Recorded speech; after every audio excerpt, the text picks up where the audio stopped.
Bom dia a todos, que enorme prazer voltar aqui na nossa fanpage da Vocação Jurídica. Esse é o primeiro vídeo do ano de 2019, eu estou muito animada, muito feliz. E hoje eu quero te dar uma dica super rápida de o que eu fiz, para conseguir a revogação da prisão preventiva de um rapaz que estava sendo acusado pela prática de tráfico de drogas e associação criminosa.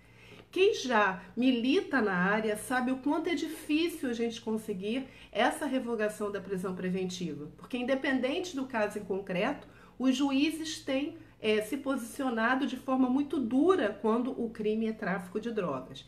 Então, eles geralmente mantêm um acusado preso até o término do processo. Bom, mas para isso, antes de falar do conhecimento prático, eu preciso dizer a você que não adianta você ter a prática da advocacia sem ter o conhecimento doutrinário, técnico.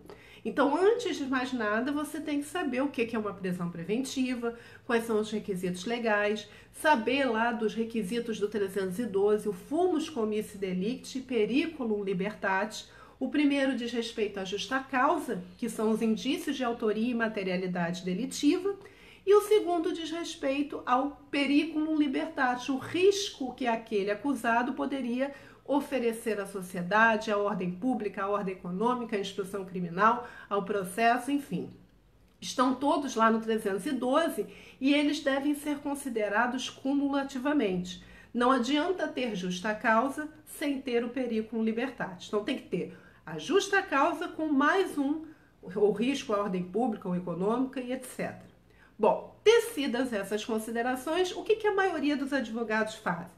Primeiro, eles fazem um modelinho, aquele modelo básico de pedido de revogação de prisão preventiva, dizem que o seu cliente não é culpado, que aqueles fatos imputados a ele não são verdadeiros, e também diz que o cliente não oferece nenhum risco à sociedade, que não oferece risco à instrução, portanto, é cabível a revogação da prisão preventiva.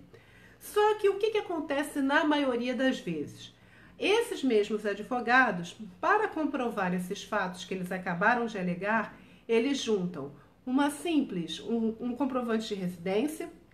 Muitos eu já vi fazendo, eles fazem uma espécie de abaixo-assinado, onde eles escrevem a declaração dizendo que o cliente é de boa conduta e etc. E embaixo, várias testemunhas dizendo que esses fatos são verdadeiros. E, além disso, juntam, às vezes, algum comprovante de que o acusado trabalha, etc. O fato é, essa postura ela é aplicada por 90%, pelo menos, dos advogados, que eu tenho visto, durante esses 20 anos de advocacia.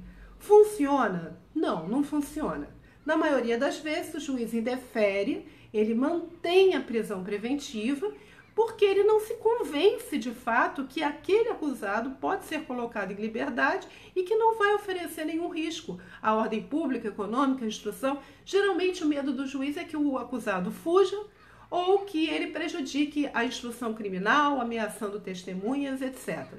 Então, é óbvio que para você ter algum sucesso ou aumentar as chances de êxito, você tem que fazer diferente. Então, se você quer realmente ter êxito, vamos procurar um outro caminho. Mostrar de forma contundente que realmente aquele cliente em si não oferece nenhum risco caso ele aguarde o processo em liberdade. E foi justamente o que eu fiz no caso desse meu cliente. Eu fui entender quem ele era, em que contexto ele estava. E eu descobri que realmente ele não tinha, naquele momento, nenhum vínculo com o tráfico de drogas, muito pelo contrário. Ele foi acolhido por uma família, a família da esposa, que é uma família muito acolhedora, muito séria. Inclusive o pai da esposa do meu cliente é militar renomado, e que cedeu um imóvel para os dois morarem, para o meu cliente e para a esposa morarem. Então, o que eu fiz? Descobri também que esse meu cliente frequenta a igreja, que ele é uma pessoa que tem contato com pastor e etc., que trabalha. Então, a minha busca foi juntar uma farta documentação que mostre a vida cotidiana desse cliente.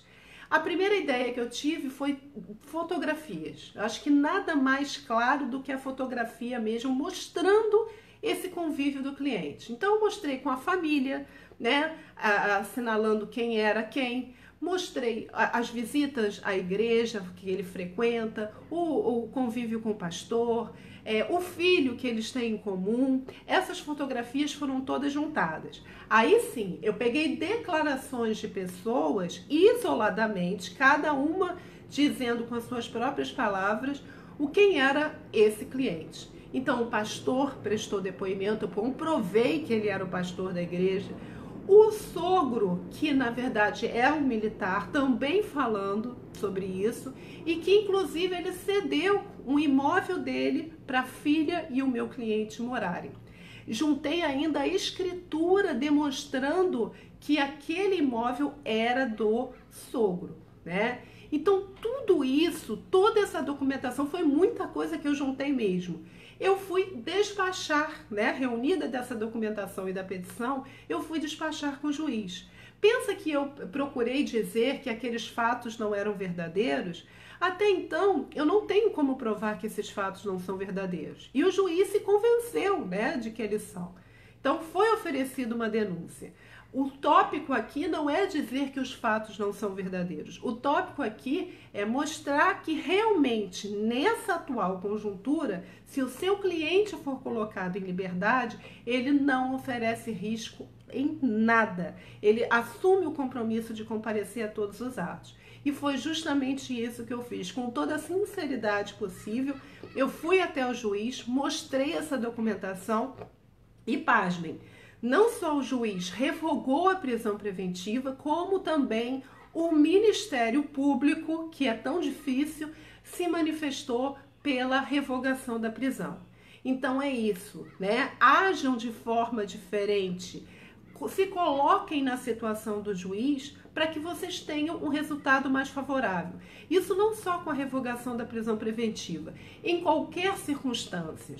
Fujam desses modelos do que a maioria faz. E quando não funciona, então, por que você vai seguir todo mundo, né? Então, essa era a minha dica de hoje. A partir de hoje, dessa semana, eu vou enviar vídeo para vocês atualizado sobre prática da advocacia criminal. Então, pode seguir aqui na Vocação Jurídica, lá no canal do YouTube e também no Instagram, tá bom? Ó, beijo grande para todos, fiquem com Deus e até uma próxima oportunidade. Feliz 2019 para todos nós. Tchau!